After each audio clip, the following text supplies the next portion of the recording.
Students, welcome to my YouTube channel. इस video में आज हम मिड पॉइंट थ्योरम करेंगे जो आपकी 8.2 एक्सरसाइज है। सारी की सारी मिड पॉइंट थ्योरम पे ही बेस्ड है। क्या स्टेटमेंट है मिड पॉइंट थ्योरम की? The line segment joining the mid points of two sides of a triangle is parallel to third side and equal to half of it. क्या कहना चाह रहा है? देखिए, एक ट्रायंगल ए बी सी है, ठीक है। ए बी सी एक ट्राइंगल है। The line segment joining the mid points of two sides. मान लीजिए ए बी साइड का जो मिड पॉइंट है वो क्या है? डी, ठीक है। और ए सी साइड का मिड पॉइंट क्या है? ई है। तो इन दोनों मिड पॉइंट्स को ज्वाइन करने पे जो लाइन बन रही है, the line segment joining the mid points of two sides of a triangle is parallel होगी किसके? थर्ड साइड के। मींस जो ये मिड पॉइंट्स को ज्वाइन करके डीई लाइन बनी है, इसे हमने प्रूव करना है कि ये बीसी के पैरेलल है and equal to half of it, और इसके हाफ के इक्वल है, ठीक है। सबसे पहले गिवन में देखिए, in triangle A B C D and E are mid points of AB and AC respectively, ठीक है।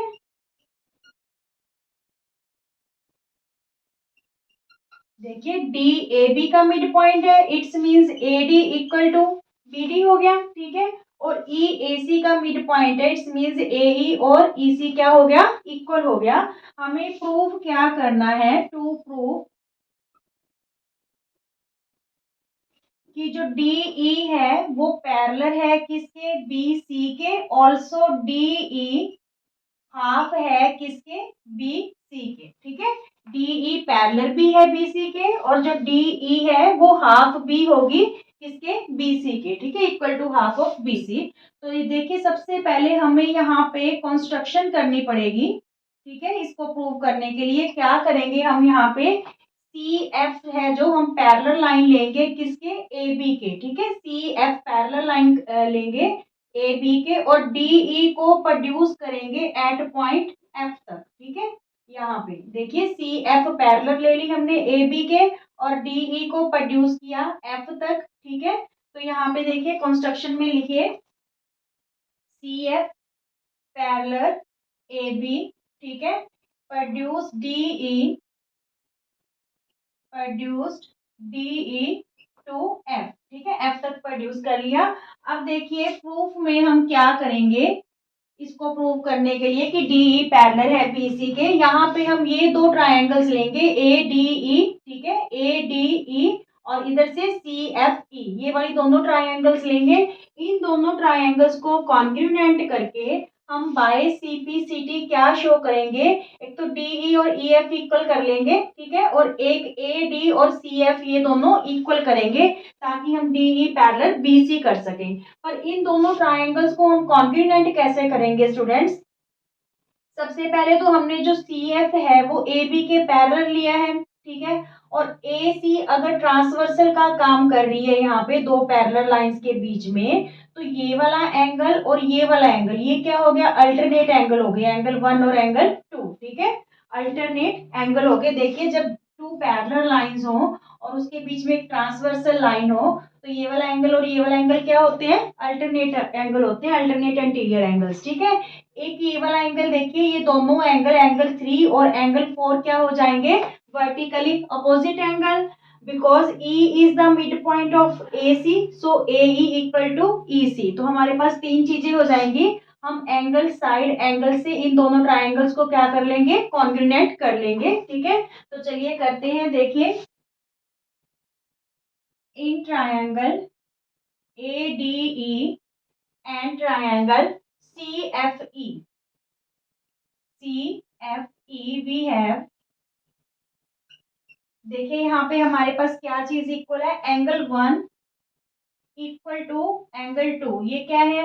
ये हमारे पास है अल्टरनेट एंटीरियर एंगल्स, ठीक है। और फिर एंगल 3 इक्वल टू एंगल 4, ये क्या है, वर्टिकली अपोजिट एंगल्स। एंगल 3 और एंगल 4 क्या हो गए, वर्टिकली अपोजिट एंगल। और ए ई इक्वल टू ई सी, क्यों इक्वल है, because E is the mid point, E is mid point of A C, ठीक है। तो यहाँ पे देखिए एंगल, साइड एंगल से दोनों ट्रायंगल्स क्या हो रही हैं, कॉन्ग्रुएंट हो रही हैं। So triangle A D E congruent हो गई ट्रायंगल सी एफ ई के by angle side angle rule से, क्लियर। तो अब हम जो अदर कॉरस्पॉन्डिंग पार्ट्स हैं उसको इक्वल ले सकते हैं। अदर कॉरस्पॉन्डिंग पार्ट्स जो हमें चाहिए वो कौन से हैं, जब ये दोनों ट्रायंगल्स कॉन्ग्रुएंट होगी तो हम by C P C T A D को किसके इक्वल ले सकते हैं, सी एफ के, ठीक है। एडी को किसके इक्वल ले सकते हैं, सी एफ के। So AD equal to C F, also एक तो एडी सी एफ के इक्वल ले सकते हैं, एक डीई ई एफ के, ठीक है। Also DE equal to E F, यहाँ पे क्या लिखेंगे दोनों के लिए, by C P C T corresponding parts of congruent triangles, ठीक है। अब देखिए जो एडी है वो किसके इक्वल है, डीबी के, ठीक है। Now A D equal to B D के इक्वल है, गिवन है because D is the mid point of A B, है ना। तो बट एडी को हमने किसके इक्वल शो किया, सी एफ के।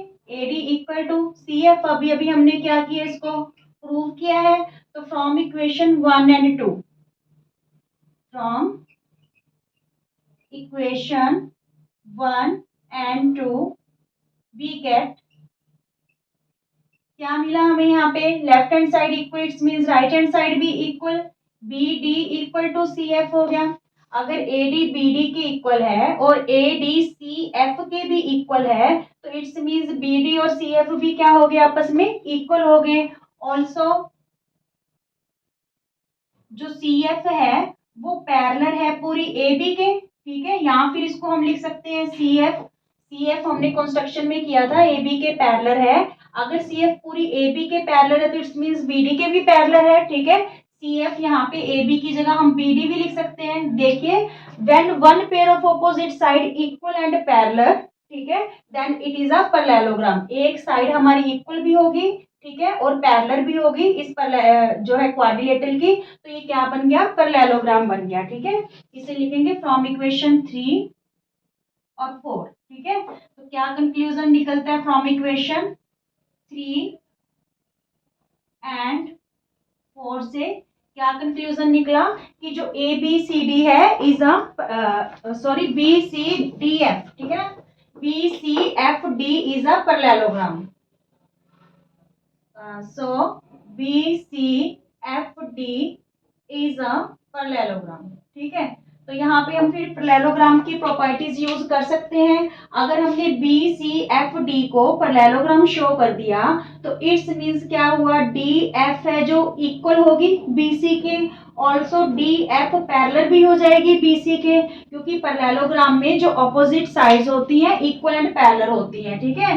बी सी इक्वल होगी किसके, डी एफ के, ऑल्सो बी सी पैरेलल भी होगी किसके, डी एफ के, ठीक है।